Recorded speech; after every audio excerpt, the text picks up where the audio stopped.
it takes work to keep in touch with your contacts, and that's why you want to really cherish your references. You want to create this kind of strong referral network, and consultants that are really successful really pride themselves in the recommendations and references that they received. And LinkedIn is probably a really good site to use for that. Let's move on to the final characteristic that you mentioned, Steve, and that is maintaining a strong network. And I would say that this kind of is something I think people are most challenged with, because everybody is busy. They're focused on delivering their services to their customer. They're worrying about keeping their skills updated, and this is one of those things that it's kind of important, but it's never urgent. And it only becomes urgent when you need your next project. Mm-hmm. And so let's talk about things that you've seen, Steve, that have helped people maintain a process of keeping connected and well positioned. Right. So, half the battle is being confident in your skills and what you do, but the second half of that is to publicize it and publish it to the world that you do this really well.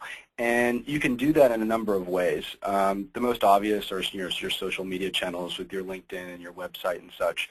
But you can also participate in panels and webinars. Find the local organizations and that are in your area that specialize in the skill that you provide, and participate with them and become part of their board and go to their meetings, and ask if you can contribute content that XYZ topic and you'd love to have that published on their website or be in their newsletter. So it's so that when a client is about to hire you and they type your name into Google, that they're going to find a really solid, visible kind of indication of your reputation and your experience in the industry. And so it's taking those little efforts to get it out there.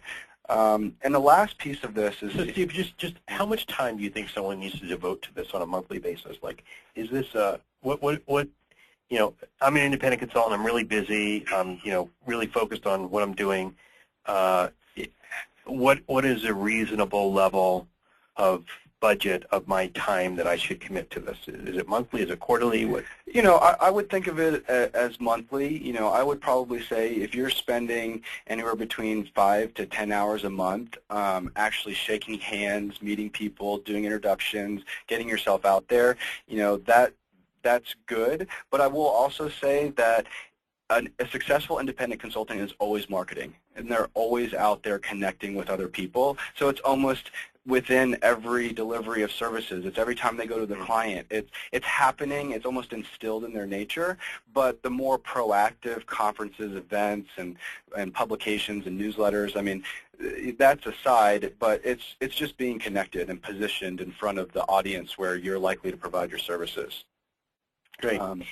So Steve, you've talked about this independent mindset. You've talked about this results-based environment of work. You've talked about being focused. You've talked about integrity, and you talked about connected. So those are what over the course of a couple of thousand people you've spoken to, what you've seen as the most successful traits for independent consultants. Now, as you've been talking, we've got a load of questions that have come in, and I'm just going to pick a few of them. The first one is is a couple that relate to the same, so I'm going to paraphrase a little bit here. But it says, Steve, in your experience, what types of rates do you often see? And do you see more or less people, becoming consultants in the years you have been doing this? So I guess the question here, Steve, is really two questions. What are the rates you see, and do you see more people becoming consultants? And if you could answer these quickly, because there's a lot of questions here. So rates, it varies. Oftentimes it depends on the type of industry that you're in. If you're more of a freelancer, you're going to see more hourly deliverable type of rates. If you're more of the professional consultant, you may see more of the hourly rates. I mean, I've seen rates increase over time since I've started with MBO, and the average, I'd say anywhere between 100 to 140 is probably like the average that I see on most work orders. And the second part of that question?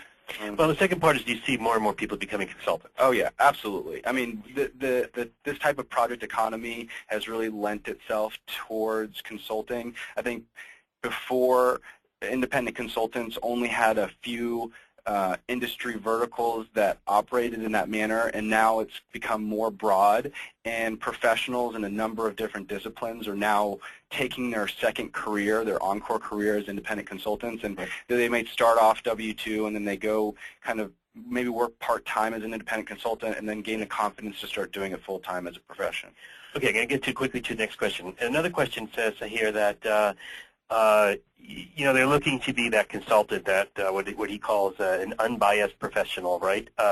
And he wants to get into, wants to do it, the advice, the strategy, but he feels that flies into the face of your results-based strategy of $50,000 to $100,000 contracts, and we'd like some commentary on that. And why don't you take a shot at it? But I have my own answer for that. But go ahead, Steve.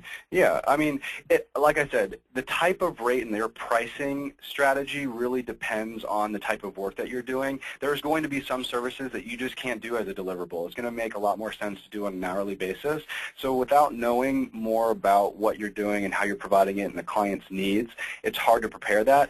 I just put it out there that there's alternative pricing strategies that can kind of help get rid of that stigma of, oh, wow, you're at a $200 rate and that's really expensive. Yeah, and I'll just add to what Steve just said. First of all, if you're going into providing strategy, make sure your billing rate is reflective of all your knowledge and expertise, because you're not just providing labor or additional capacity. You're bringing knowledge to the table, which is really valuable. So you want to make sure your bill rate is reflective of that, and you can work that into a results base, because you could create a project and a deliverable. The deliverable is nothing more than your presentation. So you're doing some facts, some research, some surveys. You might be doing interviewing of people. You might then do some research, and those are all stages. And your final results and deliverable is your project. So you could still turn that into a results-based study. We have 1 minute left, and I'm going to try to get to one more question here that just popped up. How do you create a contract, and where can you get good contract templates? Yep. There's a number of different types of contracts out there. There's master service agreements, there's subcontractor agreements, there's letter agreements, there's no agreement, there's just email agreements. So it depends on the type of work that you're doing. It's really important to set clear expectations on what you're providing, what the client wants, what frequency it's going to happen at, what the invoicing is going to be, what the net payment terms are going to be. So, we here at MBO, we've got a number of template agreements that we use with our clients that I'd be happy to share with you, so you could just email me. Aside from that, there's stuff on Google that you could search for, but at the end of the day, if you want something that's going to be specific to the type of work you're going to do, you want to spend time and build a good contract, because that's going to be a good indication of what you're providing and what the client wants. So. All right. Well, Steve, I want to thank you for putting this together for us, and I want to thank everybody that's on the line. I really appreciate the questions. We will take more questions and put them out on our blog and answer them, and please, you'll find our site has a tremendous amount of content that could also perhaps help you service yourself in answering some questions. Our contact information is on the screen. If you want to sign up for all of our webinars, please do that. Contact us and let us know you want to do that. But we appreciate your time, and thank you very much, and we'll see you in the next webinar.